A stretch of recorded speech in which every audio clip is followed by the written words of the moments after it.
MP అభ్యర్థుల వడపోతపై Congress focus పెట్టింది. రేవంత్ రెడ్డి అధ్యక్షతన ఇవాళ పీఈసీ కీలక సమావేశం కానుంది.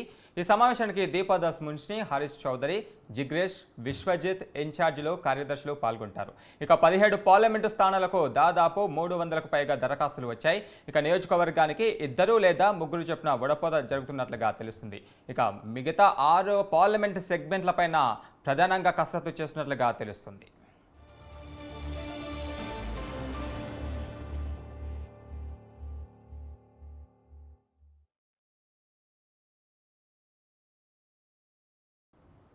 ఎంపీ అభ్యర్థుల వడపోతపై కాంగ్రెస్ ఫోకస్ పెట్టింది. రేవంత్ రెడ్డి అధ్యక్షతన ఇవాళ పీఈసీ సమావేశం జరగనుంది. ఇదే అంశంపై మరిన్ని వివరాలు మా ప్రతినిధి భవిత న్యూస్ నుంచి లైవ్ ద్వారా అందిస్తారు. భవిత, చెప్పండి, ఈ ఎంపీ స్థానాలకు దాదాపు 300కు పైగా దరఖాస్తులు వచ్చాయి కదా, ఇందులో వడపోత ఎలా ఉండబోతుంది?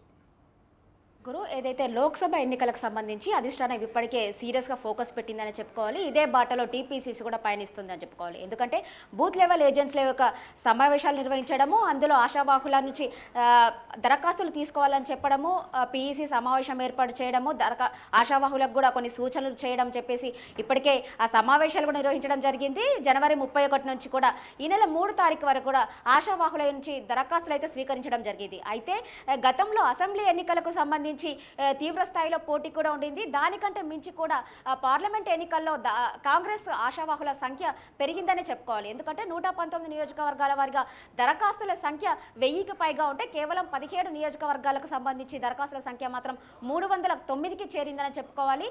17 స్థానాలకు సంబంధించి 309 అభ్యర్థుల ఎంపిక కసరత్తు మాత్రం తీవ్ర స్థాయిలో అటు ఒక పెద్ద టాస్క్ అనే చెప్పుకోవాలి. అయితే ఈ రోజు పీఈసీ సమావేశం జరగనుంది. ఇది సీఎం రేవంత్ రెడ్డి అధ్యక్షతన ఈ సమావేశం అయితే జరుగుతుంది. అయితే ఈ సమావేశంలో మంత్రులతో పాటు ఏఐసీసీ ఇన్ఛార్జ్ దీపాదాస్ మున్షి కూడా ఈ సమావేశంలో పాల్గొననుంది. అంతేకాకుండా ఏదైతే ఏఐసీసీ ఇన్ఛార్జ్లా ఉన్నటువంటి జిగ్నేష్ కావచ్చు, విశ్వజిత్ కావచ్చు, హరీష్ చౌదరి, ఈ ముగ్గురి కమిటీ సభ్యులను స్క్రీనింగ్ కమిటీ సభ్యులుగా ఏర్పాటు చేయడం జరిగింది. ఈ ముగ్గురితో కూడినటువంటి టీం కూడా ఆల్రెడీ నిన్ననే హైదరాబాద్ కూడా చేరుకుంది. అయితే ఈరోజు సాయంత్రం 5 గంటలకు సీఎం రేవంత్ రెడ్డి సమావేశం జరగనుంది. ఈ సమావేశంలో ముఖ్యంగా ఏదైతే 309 మంది దరఖాస్తులకు సంబంధించి వడపోత కార్యక్రమం అయితే ముఖ్యంగా ప్రధానంగా జరగనుందని చెప్పుకోవచ్చు. ఈ వడపోత కార్యక్రమం ఒక పెద్ద సవాల్గా మారింది. అయితే దాదాపుగా 17 నియోజకవర్గాలకు సంబంధించి 2 నియోజకవర్గాల్లో 40 మంది పైగానే దరఖాస్తు చేసుకున్నారు.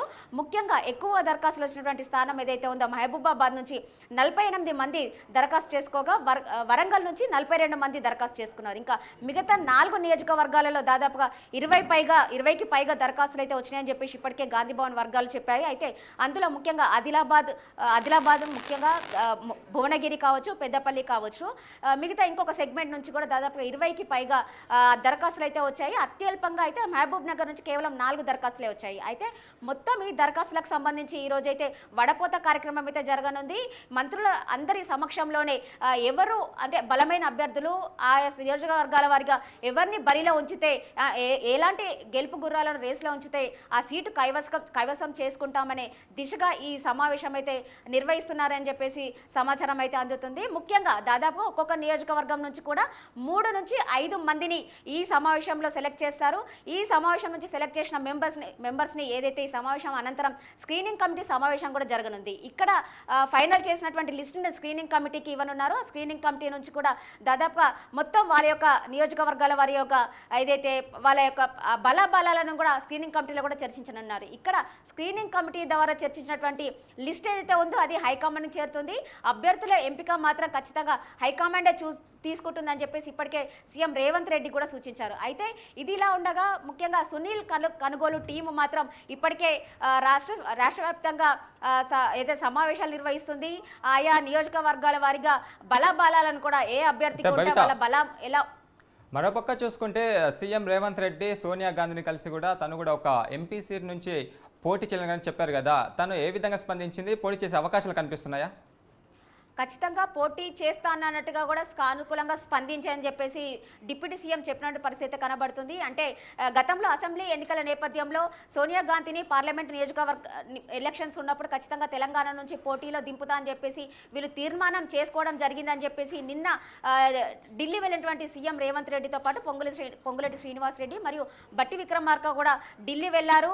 ప్రస్తుతం ఇక్కడ ఉన్నటువంటి అంశాలపైన కావచ్చు, ఏదైతే అభయహస్తం 6 గ్యారంటీలకు సంబంధించి మేనిఫెస్టోకి సంబంధించి ఇప్పటికే 2 అంశాలను అమలు చేయడము, మరి 2 అంశాలను అసెంబ్లీ సమావేశాలలో మళ్ళీ 2 అంశాలను అమలు చేస్తామనే నేపథ్యంలో ఇవన్నీ కూడా ఇక్కడ జరుగుతున్నటువంటి అంశాలన్నిటిని కూడా సోనియా దృష్టికి తీసుకెళ్లడానికి సీఎం రేవంత్ రెడ్డి ఢిల్లీ వెళ్లారు. అయితే ఇదే సమయంలో పార్లమెంట్ ఎన్నికలకు సంబంధించి కూడా తెలంగాణ తరపున ఖచ్చితంగా పోటీలో ఉండాలని చెప్పేసి కోరడం కూడా జరిగింది. దీనికి సంబంధించి తొందరలోనే నిర్ణయం తీసుకుంటానని కూడా ఇప్పటికే సోనియా గాంధీ చెప్పినట్టుగా కూడా వీళ్ళు సమాచారం అయితే ఇచ్చారు. అయితే ఏదైతే సోనియా ఖచ్చితంగా తెలంగాణ నుంచి పోటీ చేస్తే మాత్రం ఖచ్చితంగా తెలంగాణ ఇచ్చిన తల్లిగా ఏ స్థానం నుంచి పోటీ చేసినా కూడా ఆ స్థానం నుంచి ఎవరు బరిలో ఉండకూడదు, ఏకగ్రీవంగా తీర్మానం చేయాలి. సోనియా మీద అభిమానం ఉన్న ఏ పార్టీ అభ్యర్థులైనా కూడా ఖచ్చితంగా ఎవరు పోటీలో ఉండకూడదు అని చెప్పేసి ఇప్పటికే సీఎం రేవంత్ రెడ్డి సూచించిన పరిస్థితి కూడా ఉంది గురు. అయితే సునీల్ కన్గోరు టీము మాత్రం ఖచ్చితంగా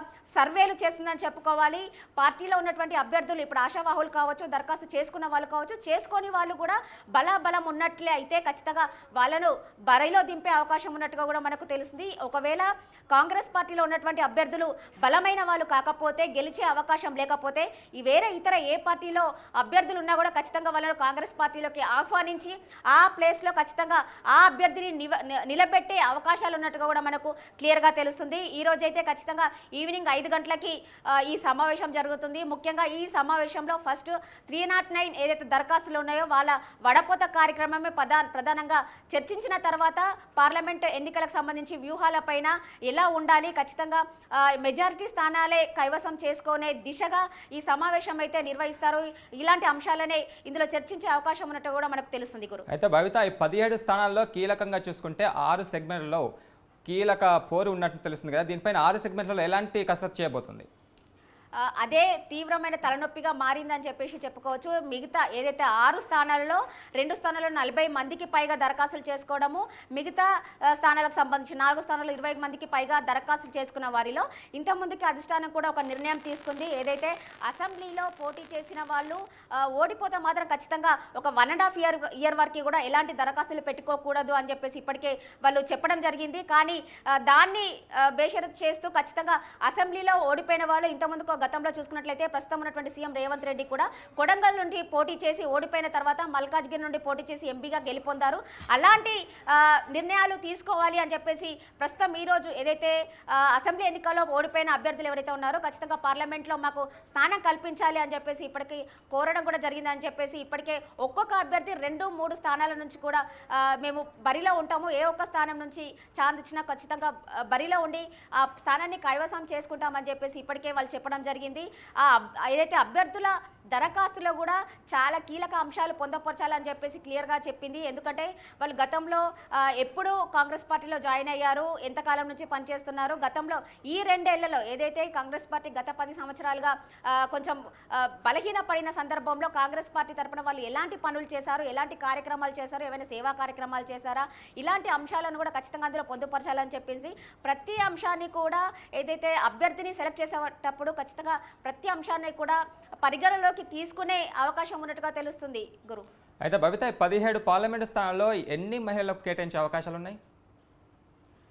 అది ఖచ్చితంగా చెప్పలేము. ఎందుకంటే పర్సంటేజ్ పక్కన పెడితే ఖచ్చితంగా మెజారిటీ స్థానాలే కైవసం చేసుకునే దిశగా పయనిస్తుంది. కాబట్టి అక్కడ మహిళలు ఏవైతే గెలుపొందే అవకాశం ఉంటే మహిళలను నిలబెట్టే ఛాన్స్ ఉంది, ఎవరు గెలుపొందే అవకాశం ఉంటే వాళ్ళనే నిలబెడతారు కావచ్చు. ఖచ్చితంగా మహిళలకు ఇంత పర్సంటేజ్ ఇవ్వనున్నామని చెప్పేసి ఇప్పటికైతే ఎలాంటి నిర్ణయం తీసుకోలేదన్నట్టుగా కూడా మనకు తెలుస్తుంది. Thank you Bhavitha.